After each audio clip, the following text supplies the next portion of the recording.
Hello, everyone, and welcome. You are watching Well-Rounded Individual. I am your host, Adam Schindler. This week, I have another amazing guest. You are in for a real treat. She is a total boss. She is a podcaster. She is a life coach. She's a mother, an entrepreneur, the one and only Lorraine Lindsey. Welcome to the show. Thank you, Adam. I'm excited to be here. Yeah, thank you for having me. Absolutely. Thank you for being here. I really appreciate you being here, and I am super excited to have a conversation with you and just kind of get to know you a little more. And I am more than confident that you're going to provide so much value to the people who are listening. That There's a lot to unpack here. So yeah, let's get right I brought to a it. big, full luggage that might be at capacity at the airport. That's good. I think we've got time for it, and Okay, good. I think people are going to really be interested in hearing it as well. So. First of all, this is Well-Rounded Individual. Mm-hmm. So the first question I always like to ask is, what does that mean to you? What are some characteristics or just things that encompass what you would define as a well-rounded individual? I love that you open up with this question. I think it's a really great question. And I would say for me personally, I think that all of us have incredible life stories, right? We all have come from some thing, if you will. But I think what makes us well-rounded is what we do with those experiences, right? The way we look at life and perceive life and the meaning we attach to it. Because a lot of us have things that have happened to us, but it's how we attach meaning is what I think creates a well-rounded individual. So whether you have trauma or triumphs or whatever it is, it's being able to say, this is my life experience. This is what I can take from it. I'm a student to my life. The life is the professor. And I think those are the things that make a person well-rounded when they're perspective about their life, accountable to their life, and progressive in their life. That's a great answer. And so what I'm hearing you say too is that being well-rounded isn't static, it's dynamic. Absolutely. It can change and you can develop it as it goes. It's a learned skill almost because, I mean, we all come out knowing nothing, right? So what creates that? You know, it's not innate, or maybe some characteristics of it are innate, Right. but the majority of well-rounded people have learned from, let's be obvious, losses and hurt and things of that nature. Can you speak on that a bit? Well, I mean, you think about it, like when you talk about well-rounded, the visual you automatically get is a sphere, something that's round, right? And let's say that I came out in life as a cube. And I think that these experiences, if they're traumatic, if they're challenging, if you will, they can be almost like sandpaper in that sphere. And if you just grind the edges enough through life and you allow yourself to say, okay, I'm a cube and these experiences are a little rough, it's a little abrasive, but it's rounding me out, right? And I think that that's kind of the way I look at it. Like, you know, you can stay the cube. You can be the cube trying to fit into, you can be what is the expression, a round peg trying to fit into a square hole or whatever the expression is, whatever. But I think that when you become a well-rounded individual, it becomes this flow, right? Like imagine a bowling ball that was the shape of a cube versus a bowling ball that is a sphere. Right. It just has a way to be able to roll down that journey of life and knock out the pins that it comes across. Just as a silly analogy. Yeah. That's a great analogy because you got to think of it this way, right? When you become the sphere and you are able to flow, you're not forced. Think of what someone would have to do to throw the square. Right? It had to be forced. There'd have to be way too, just like, you throw it and then it lands and it doesn't move from where it lands, right? And a lot of people approach their life that way. Right. If I looked at my life that this is it, this is the box I put myself in, and these are great metaphors. If I were to take that box and toss it, it will land where it lands, but because of its edges, because of its rigidness, it won't move, right? But let's just say my life has refined me enough that is now a sphere. If I were to throw it, it doesn't just land in a spot. It has the ability to flow through and continue to move on. So I guess that's just the kind of the way I look at it when we talk about being a well-rounded individual. It's like, okay, things happen to you. Life happens. You know, we all have a great story. But do you want to be that rigid person that's confined by your proverbial box? Or do you want it to be like, you can toss me wherever you want to toss me, but I'm going to roll on and roll through. And I might even be a wrecking ball at times. I like that. Sometimes you got to be a wrecking ball. Yeah, exactly. Another thing that I love about that sphere analogy and the analogy that we've been using is that a lot of times when people think about becoming well-rounded, they think about adding something to themselves. I must add, I got to learn. But I think a lot of times being well-rounded doesn't just come from adding things. You have to unlearn things as well. Right. Shave things off, let things go. So that way it's finally like a well balance between the two of them. Yeah. It's finding balance is a perfect word. And also just being intentional. Like, I feel like adding two things is a beautiful way to become well-rounded. I know that exposure is incredibly powerful, right? Like, I grew up in humble beginnings. I mean, I lived in a homeless shelter as a child. I came here from England, and what we thought was going to be a promising life for us turned into a lot of tragedy and chaos. You know, there's a lot of abuse and violence in the home. But I was confined to a community, a neighborhood, a way of life that if I kept myself in that box, I don't know where I would be today. But I had to, at some point in life, I wasn't as always perspective, but through the grace of God, I was able to allow life's experience to shift and mold me in a way that was more spheric, if you will. Yeah. Yeah. Excellent. And so that was actually something I was going to ask you about is just your beginnings in England. And then when did you move to the United States and how'd that happen? So my mother is Jamaican and she was born in Jamaica. And at the time, it was a Commonwealth country. And so her family, bit by bit, moved to England because it was more beneficial economically. And so that's pretty much where she grew up. And then at some point, my mother met my dad in England, and that's where I was conceived and born. I lived there for a few years. About 5 years old is around the time frame that I left England because my mother had met my stepdad. Okay. And married him, and he was in the he was in the Air Force. Okay. And at some point, he was stationed locally here in Vegas to Nellis Air Force. Oh, okay. But I had knew this man from the time I was 6 months old. So for me, he was my dad. When we came to the United States, the dynamic and everything had changed completely. And there was some violence and some craziness that was happening amongst her and him. I actually, at one point in my life, witnessed him brutally beat my mother to the point where I thought that he had killed her.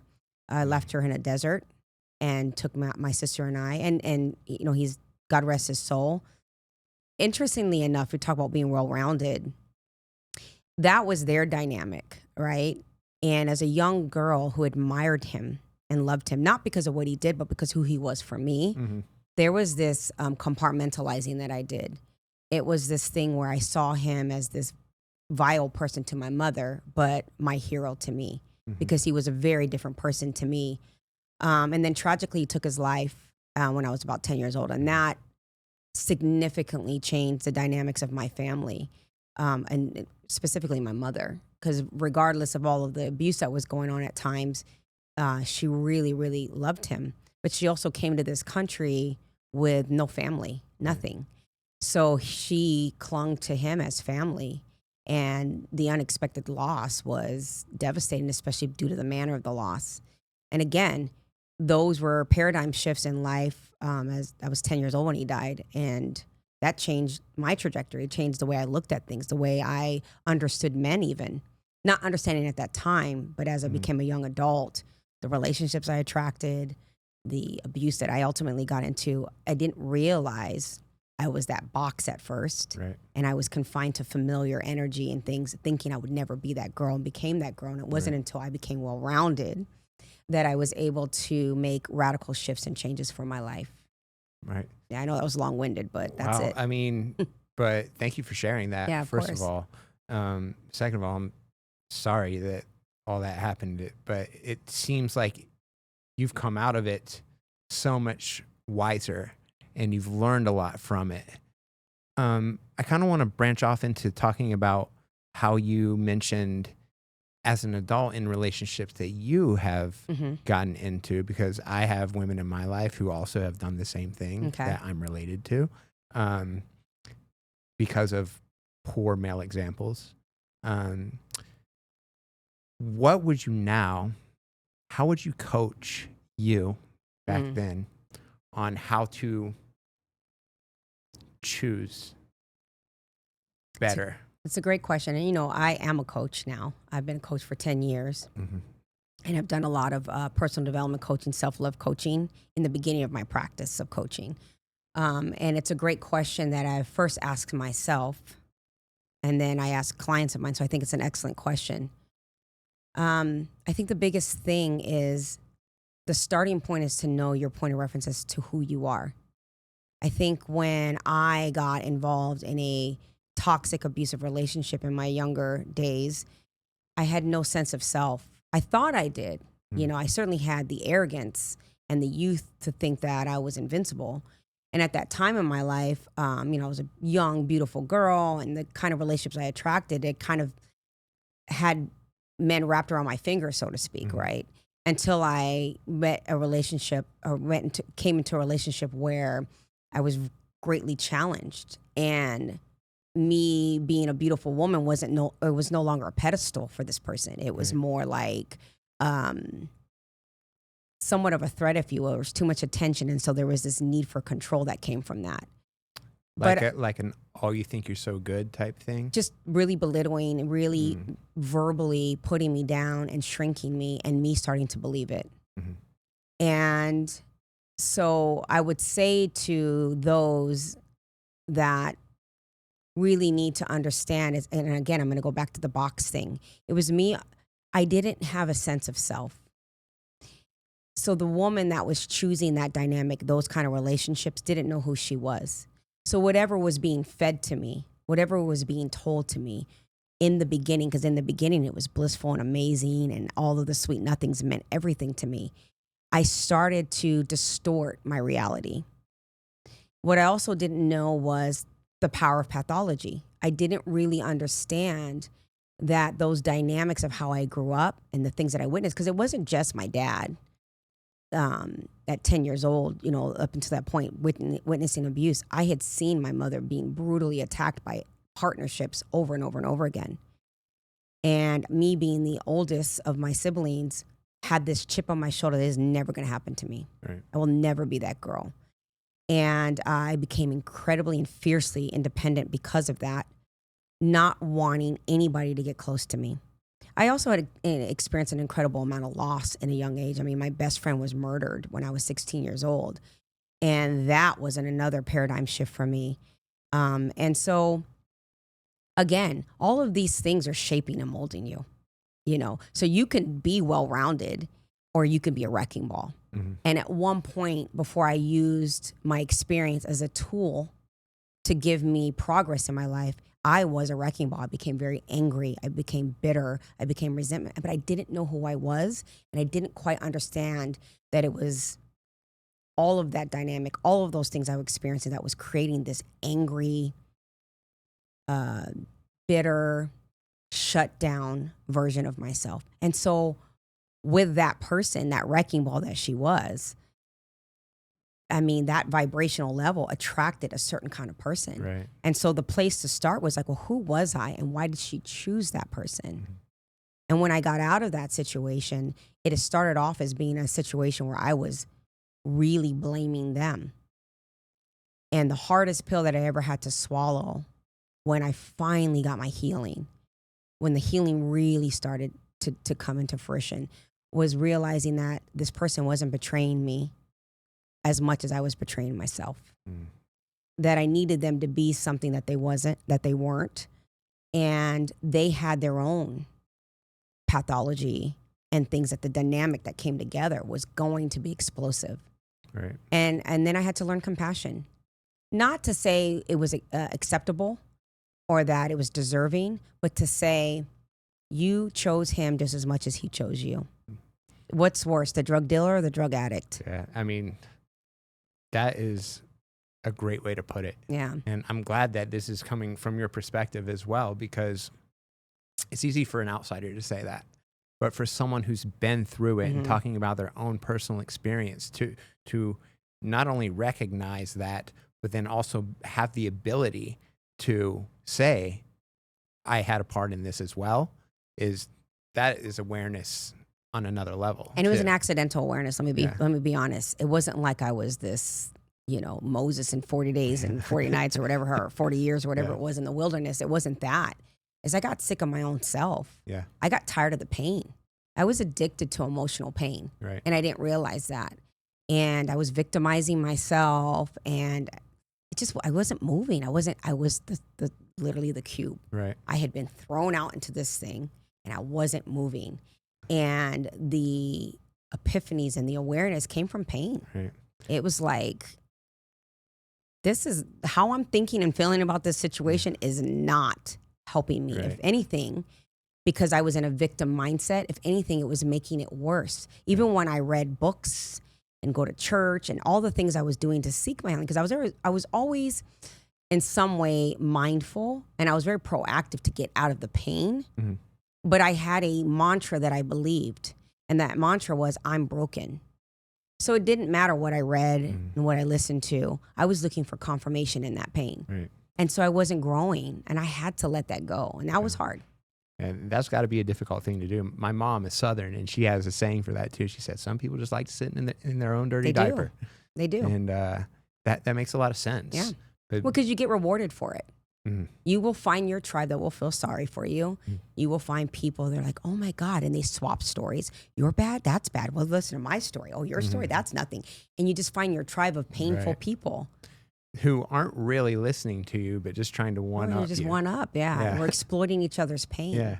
And when you're not aware, you think that that's a safe space for you to be in, but you don't grow from that space. Because all it is really just feeding what you want. Yeah. It's giving you the attention, and it's feeding that part of your brain that's seeking validation. Or you're part of your brain that's addicted to your pain. And so it's like, well, let's swap painful stories, so I can hurt when you tell your story and you can hurt when I tell my story. And then we can go home and cry about our stories, and we just stay in the pain. Right. It's programming. Yeah. So, funny enough, I'm really glad that we are on this topic, because I was running this morning, and I had finished a podcast, one of the podcasts that I always listen to. And then something, Spotify will just give you something new sometimes. And it was like this 30-minute like motivational thing. And it was talking about how everything in your life is manifested by your thoughts. And that's what I was thinking when you were talking about, like, you had a part in it as well, because you were addicted to the pain. I was like, oh, that makes so much sense. And everything that we create, everything that we are, exactly where we are in life is exactly where we want to be at the time. And that's a hard conversation, because a lot of people will resist that, right? They will fight that notion. And in some regards, it's very true. In other regards, it's not, right? Like, there are circumstances that just happen. Like, the thing that has given me pause, if you will, and a calm inside is just to acknowledge that life is not fair. We will lie to ourselves if we think that it's fair. It just isn't. But it isn't something I have to resist or fight. It's just that there will be ebbs and flows. Another thing that was super powerful for me in my life, recently discovering and hearing this from somebody, is, and it's very controversial for me to say, but life is meaningless. And what I mean by that, and I say it over and over again, is that it exists independent of us, right? It will go on when we're gone. It was here before we existed. It just is. So there isn't real meaning to it other than what we attach, right? So what I had to learn in my life is like, okay, this happened. Let's not attach emotion to it right now. Let me just look at it face value. My dad took his life, this was the abuse. My friend died at this age and was killed. Those are the stories that I say have happened in my life. Now, what do I choose to give meaning to? At 10 years old, when my dad died through a manner of suicide, I attached the meaning of shame, guilt, I thought it was my fault at 10 years old because of the weekend before when I spent time with my dad, and I had dreamt that he died, and I told him, and I thought that he took his life because I told him the dream. I had attached abandonment to it. Those were the narratives and the meaning I attached to him losing his life. Years and years later, as a young adult, it became a part of my psyche. So abandonment was something that I somewhat welcomed because I had a meaningful attachment to abandonment. Shame was something that I attached, and I had to change the narrative. I had to give it new meaning. And so the meaning was compassion. Wow, how was it that all along I thought I wasn't enough, that he would stick around, when now I realize that he didn't feel like he was enough to be a part of my life. Right. Powerful switching of conversation, and a powerful way of taking, unattaching old meaning and recreating new meaning. Right. And asking myself, what other things in my life? Because that's the elephant in the room. That's the big tragedy of my life, right? For the most part, there's other stories. But it's like, what other little micro things that I'm not realizing are impacting my life because they compound over time? What have I really been attaching meaning to? And let me go back and really look at things that trigger me. Let me look at the times that I'm offended. Let me look at the fights I'm having with people I care about and say, well, why is that meaningful to me? Why does that word offend me? Why is this thing offending me? What is the meaning of attachment? How can I reframe that so I become a powerful person instead of feeling powerless? So that's kind of like where my life has currently led me. Who knows where it's going to go from there? Yeah. That is quite an amazing story, and thank you for sharing once again. Of course. And I have a question too, because this is something I often hear many people say this, and I've never agreed.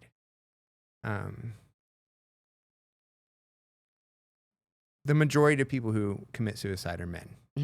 And I've heard people say it's so selfish. And I can see where they're coming from, but I've never agreed with that.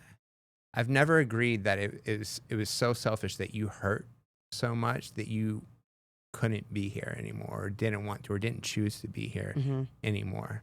I think that there's a level of pain that a person who dies by suicide is experiencing, that selfishness isn't even on their mind. It's so fogged by like pain and other things. What is your perspective on that? Someone who's experienced it firsthand. It's a loaded question, and I say that because respectfully, I know it's such a sensitive subject, and there are a vast amount of reasons why people take their lives, right? Some of it's mental health issues. A lot of it's attached to mental health and undiagnosed mental health and untreated mental health. Some of it's trauma. And some of it is selfishness, right? I do believe, even for myself, at times in my life when I've struggled with depression, because I have, never to the level of suicide, but I think that was the gift my dad left me with, was I understood, like, you're gone now, but what you left us with was a mess, and it was painful for a long time. And I would never do that to somebody else, mainly my son. But then again, I don't know, God forbid, please, God forbid, if something were to happen to him, I don't know what frame of mind I would be in, at what kind of, how resilient I could be in that, or how strong I could be. So it's hard to digest the conversation when I've never been a suicidal person. Right. But I do believe that some forms of depression, and I say this delicately, is a matter of self-loathing. It's feeling sorry for yourself. It's being pitiful. It's woe is me. My pain's so great, I'm better off not with those people. And it's just not true. Yeah. We need the people that are suffering. We need them, and we need them to get better, and we hope for them to get better, because it's stressful. It's hard, especially when someone is manic or bipolar, has clinical depression and things like that. And it's literally a chemical thing within their brain. It's stressful to watch them suffer and not be able to understand where that suffering is coming from, you know? So it's a loaded question. It's hard to answer, because I have compassion for people who suffer in that way. I also have frustration and anger towards people that way too, because a little girl didn't want to lose her dad. Right. You know? Yeah, no. And, you know, I feel like my question was a little narrow. No, it's okay. It's a good question, actually, though. But thank you for answering it so completely. I mean, again, it's so meaning attachment, right? There are some people who will attach meaning to what suicide means, and it comes from their life experience or their disdain or their what have you. We all attach meaning to things that are happening in life. And this is why sometimes we have so much divisiveness. You know, even something as silly as right now, we're in an electoral year and there's so much conversation about politics, and everybody attaches so much meaning to who they're following, who they don't like, who they do like. And it's like, well, where's all the meaning coming from? Because at the end of the day, the individuals you're fighting about and you're creating divisive amongst people you know, like, and love at one point, they don't even know you. Yeah. But so it's rooted deeper than just the politic itself. It's what is the meaning behind it that you've attached yourself to. Right. Yeah. That's a great answer. Thank you so much. I'm long-winded. I'm sorry. No, it's good. It's good. I appreciate everything you're saying. Yeah. So let's actually, I heard something that you spoke about within that answer. I kind of want to like almost like branch off slightly. Okay. And you mentioned your son. And I'd love to know more about that. I light up when we talk about him. Yeah, absolutely. And you know, this is a happy subject. Oh, yeah. Tell me about your son. And I know that you had a son young. You were a single mother. I was 16 when I got pregnant. I'm sorry. Let me let you ask the question. I was going to say, tell me how you navigated it. Yeah. So I was 16 when I got pregnant. Left home. Had him when I was 17. Gosh, it's so crazy to think back in life because so many years have passed now. I mean, he's a young adult. He's almost 30 years old at this point. So it's crazy to think about. He's 26. He'll be 27 this year. I don't know if I can literally say exactly how I navigated through it. I will say this, that I am a faith-based person. I grew up in church. For me, it was 100% God and my faith. When I gave birth to my son, I remember feeling like I have nothing, literally nothing to give him. So I just got to give him back to God and trust the guidance. And I feel like I did an incredible job considering, but I just let my heart lead me as far as when it came to raising my son. There were circumstances and things that I thought I was protecting him from, which I was really projecting. And what I mean by that is a lot of the way I raised him was trying to protect him from my upbringing. I didn't want him to experience the same things that I experienced, and I was very driven by that. I grew up poor. Like I said, I lived in a homeless shelter when I was a young girl. We lived in a shelter for battered women and children. And on government assistance and government housing, things like that. And it's not a knock because my mother did what she could, considering she migrated from this country with nothing. But I just didn't want him to have those experiences. So the way I navigated at the time was rooted in pain. And I think sometimes people feel like they have to be happy and joyous to have outcomes in their lives. And sometimes your pain and your struggles will motivate you. It'll be a channel for change. Right. And that's what it was for me raising my son. I didn't have anything to give him tangibly, like a home or a car or any of those things. I was really struggling. But what I knew to give him was a sense of himself. If I could just root him in who he is and always remind him who he is, if I could separate behavior from the man. So when he would misbehave, I would never tell him, you're bad boy, bad boy. And a lot of parents do that. It's just a natural thing. You don't think you're doing anything wrong. Yeah. But I would say, you are such a great person, but what you did was bad. And I learned that actually because when I got pregnant, there was this crazy epidemic of teenage pregnancies in Las Vegas. The girls were getting pregnant left and right, right? And so they started implementing in the schools child psychology courses and parenting courses. Now, I didn't want anybody in my school to know that I was pregnant because, believe it or not, just because you're a teenage mom doesn't mean you're a promiscuous. I was not a promiscuous girl. I was not that kind of girl. I had my boyfriend and this and that, and everyone used to call me in high school Mrs. Hard to Get. So I couldn't show up to school pregnant, so I hid my pregnancy. But I took the classes. And the psychology class, the one biggest takeaway that I had was from 0 to about 8 years old, you're going to build their subconscious mind. And that will become the root of who they are, the essence of who they are. And it's something about that at my young age that resonated with me. So I kept thinking, what can I root them in? And it was sense of self. And that's what I navigated through. And I struggled. I mean, there was a time in my life when I really struggled, but I was driven. And by the grace of God, again, I ended up later in life becoming very successful, making a lot of money, being able to send him to college. He was the first college graduate in our family. That's amazing. And now he's thriving. And I wasn't supposed to make it, and neither was he, but we did.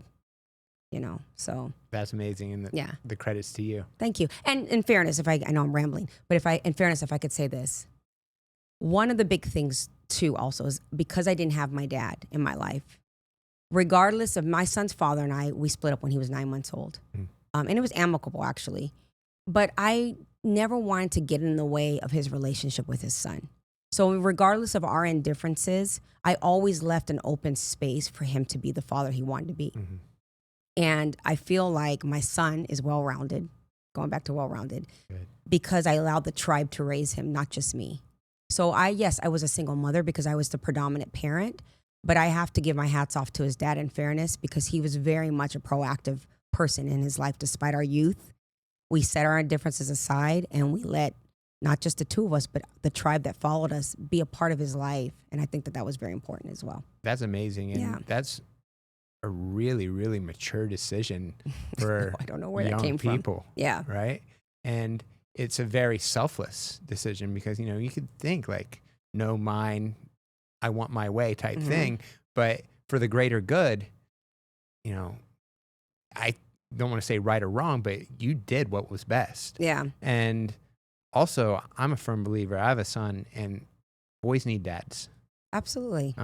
Girls need dads too. Yeah, girls need dads too. Yeah, absolutely. Children need their fathers. They need both of their lives. Parents. Yeah. And the resistance is harder. And I feel like, and I have girlfriends and really good friends of mine, and they use their babies and their children like they're carrots. Put them on the stick and dangle the carrot because you're upset because that relationship didn't work out. And by the way, you already knew that relationship wasn't going to work out and he didn't want to be your baby daddy. But you still did the thing. Yeah. Or sometimes you start a relationship and life changes and things, dynamics change, but kind of hold a man hostage to our crap. Right. And withhold the love that he can give to his child. I feel like that's just like another version of sitting in a dirty diaper as well, because you're not helping anybody in that instance. All right. So you're trying to punish him, but ultimately you're punishing yourself. Right. And you're also punishing the most important person, who's the child. And it's so much easier, particularly now, mind you, I'm talking about sound-minded people that are good parents and healthy people. I know there are circumstances, I'm very mindful that there are circumstances where you do have to keep your child away from a person. And I get that. You want to protect your children first and foremost. But you should protect your children in every avenue, meaning also emotionally. And if you can sit with yourself and say, this decision I'm making to keep my child away from their parent is the best for them, or I'm doing it because I'm vindictive and I'm mad and I'm angry and I'm bitter, get over it. Get over it. Figure it out. Get over it. And let that child be worthy of the love that they deserve that maybe you didn't have. That's my opinion. I think that's a good opinion. So it fires me up because it's just unfair sometimes. And I've seen a lot of men suffer because of that, and I think it's unfair. Right. Yeah. Cool. So let's get me off that soapbox. Come on, Adam. Reel me back in. Let's transition back into just like life then as well. And this is relationships, and we've gone, almost like a full circle of talking about relationship conversation. Yeah, absolutely. It's coming right back to it. But what are some non-negotiables that you have in your relationships now? And this doesn't mean romantic relationships. It can be friendships. It can be with family. It can be with business partners.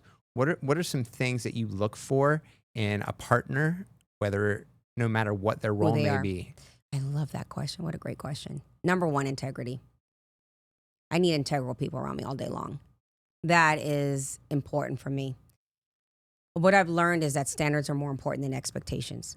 And what I mean by that is that I have a level of standard that I stand to for myself.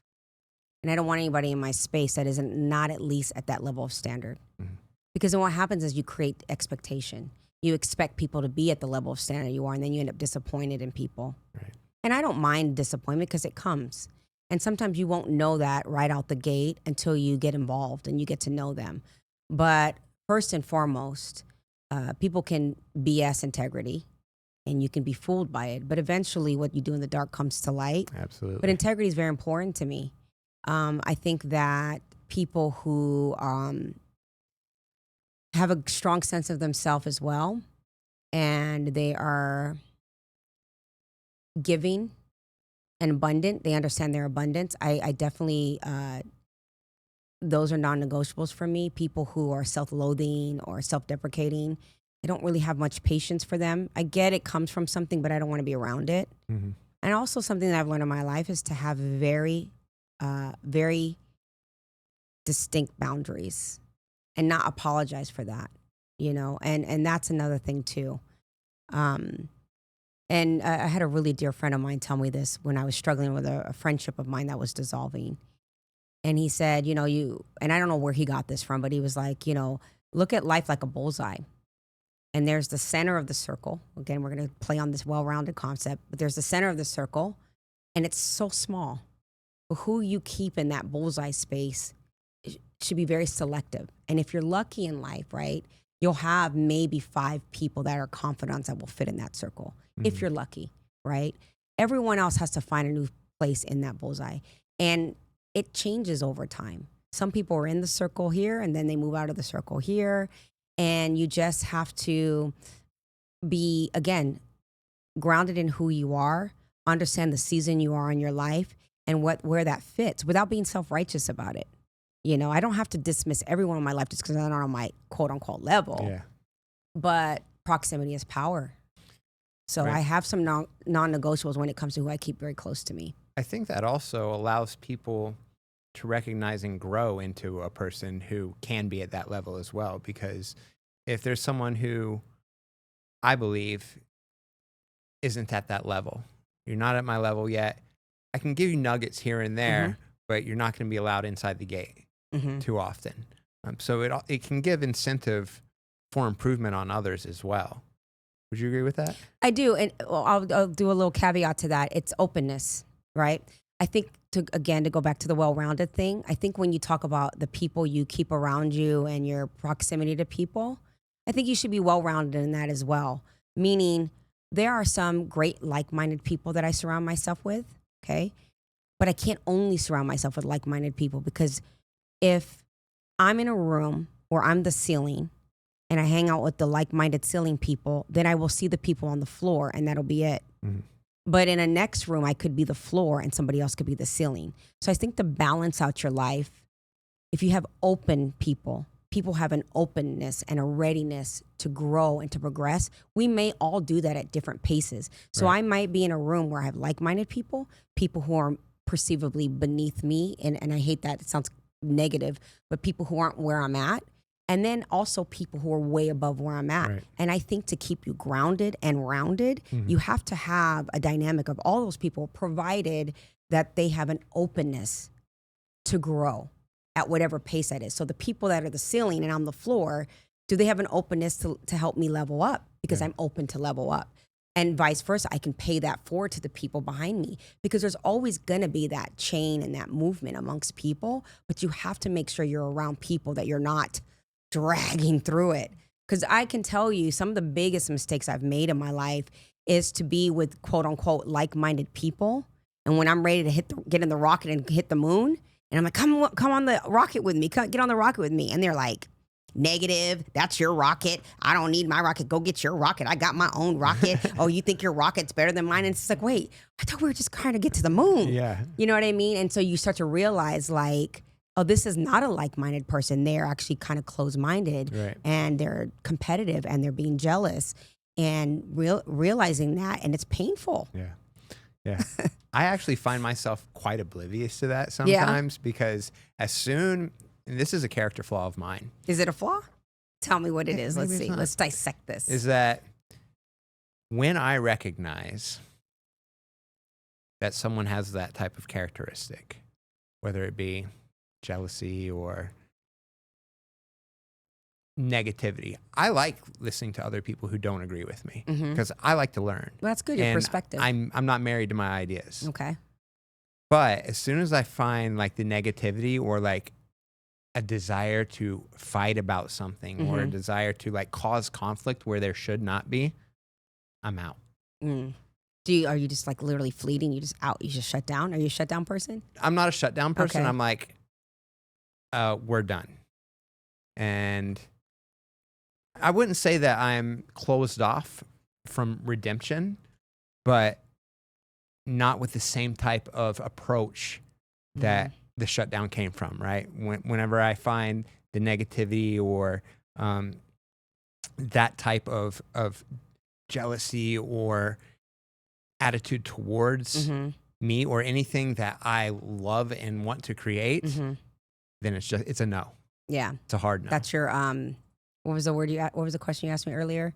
Well, your non-negotiables are non-negotiable. Yeah, for sure. For sure. I think, I could be this, especially now. I this is my character flaws. I don't have any patience.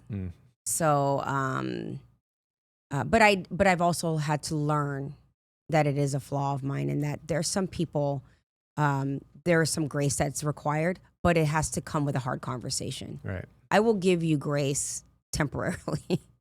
And it's a hard conversation, but I will also be very honest and direct with you. I will not leave you in the wilderness wondering what's wrong with me. Right. I will call it out. I will speak to it directly. And if it doesn't work itself out, I'm okay with it. Yeah. That's amazing. I've learned a lot of patience. My patience is so, but I have terrible I think patience. being a parent really helped me become more patient, but it's also still something that I definitely need to work on. But I wish that we could talk. I could talk to you for hours. Well, let's do it again. So I feel like we're just scratching You'll have the to come on surface my here. podcast. Yeah, I would absolutely love to. But we're just scratching the surface here. No, you ask great questions. Thank you so much for being here. Thank you so much for being part of the well-rounded individual and for being a well-rounded individual and just an absolute amazing guest. And a shameless plug, if I may. Yeah, absolutely. I've been a coach for 10 years. I've always done peak performance, personal development, self-love coaching. I've since branched off because a lot of the clients that I've been coaching for self-love and peak performance, they actually have these little inner coaches in them. And so what I'm starting to do now is a lot of people are really lost in that they don't know where to start. They don't know how to create that blueprint on the tactical stuff and the technology and things like that. So that is the kind of the thing that I'm coaching people now. So if anybody out there is looking for coaching and you're aspiring to be a coach, I have some workshops that are coming up that it's going to be literally digging deep, getting them to understand their seed, their essence of who they are, what's the mindset that's stopping them from progressing, and what is the start to finish. This is where you need to start, and then every step. So if anybody's looking for that, please come to my next workshop. Sorry, Excellent. I had to throw that out there. Yeah, absolutely. Let them know. And also, if you're not following Lorraine, follow Lorraine on Instagram, TikTok, all the platforms. She has such great info. I know if you follow me and you like what I put out here, you're going to love her as well. Oh, so thank you for that. Yeah, absolutely. And once again, thank you so much for being here. And I can't wait to do it again. Absolutely. Thank you, Adam. You're welcome. Thank you.